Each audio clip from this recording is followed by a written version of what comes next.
Muscular strength and endurance tests. Push-up test and procedures. Proper form for the push-up is once the client is up, arms are extended, and the shoulders, hips, and knees are all in line with each other. As the client goes down, his chin should touch the ground and arms extend at the top. To show your client proper form, make sure that they start the test at the bottom, but they cannot rest at the bottom. They must rest at the top, like so. So the client can now begin his test and count as many push-ups as he can get before failure.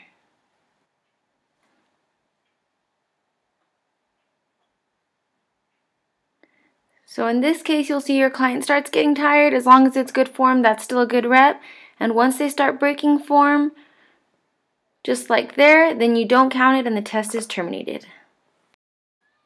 We'll do calculations later, but for this one, your client got 8 total push-ups. Modified push-up test.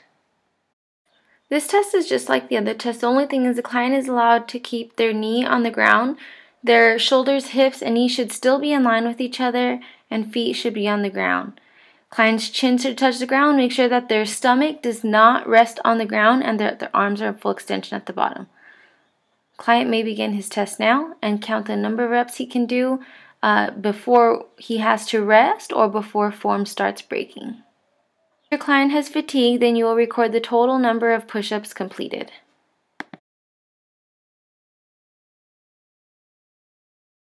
Now that you have your information, you can use this chart from ACSM to categorize what your client would fit under. Because my client was a male between the ages of 20 and 29, he fell under 16 push-ups, so he would be in the needs improvement category. Muscular strength test, leg strength.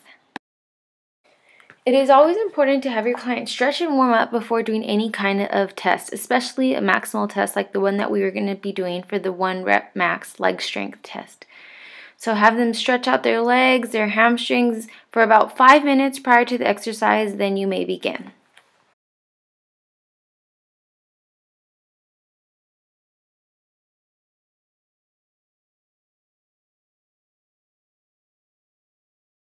Once your client is ready, you can instruct them on proper form. Make sure that they are laying on the leg press machine with their feet about hip width apart. Their hands cannot rest on their legs to push them up. They must be on the sides.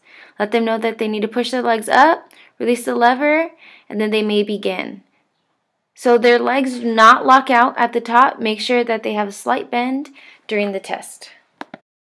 My particular client knew what her estimated 1 rep max would be. So what we did is we had her perform about 4 trials with rests about 3 to 5 minutes in between each trial.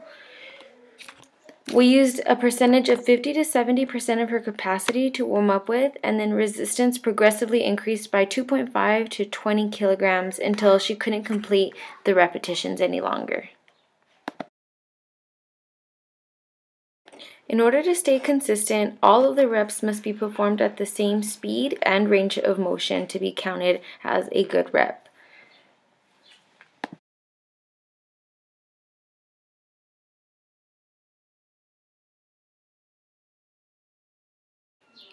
Once weights are successfully completed, more weight can be added and the subject will keep on going until they cannot perform their 1 rep any longer.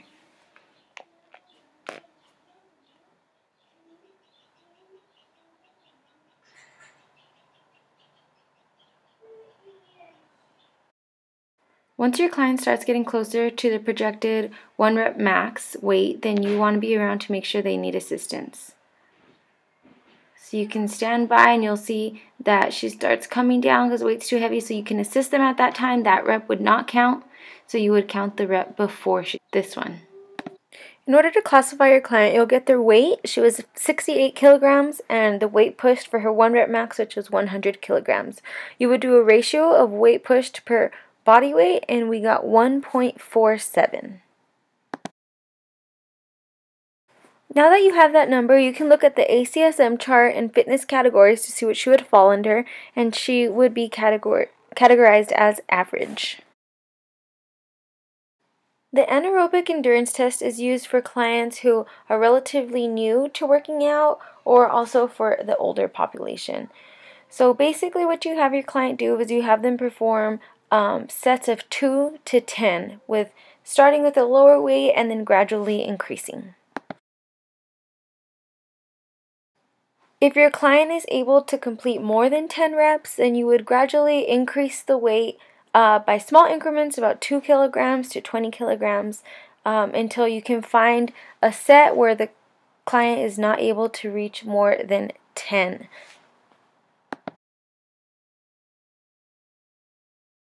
In this case, she performed 11, so once she stops, we'll add more weight until failure.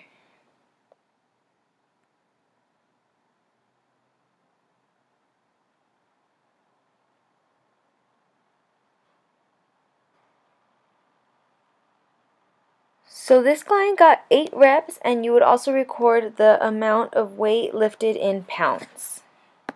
This test is used to predict what your client's 1 rep max should be. So you would get the weight lifted in pounds divided by 1.0278 minus 0.0278 multiplied by the number of reps performed.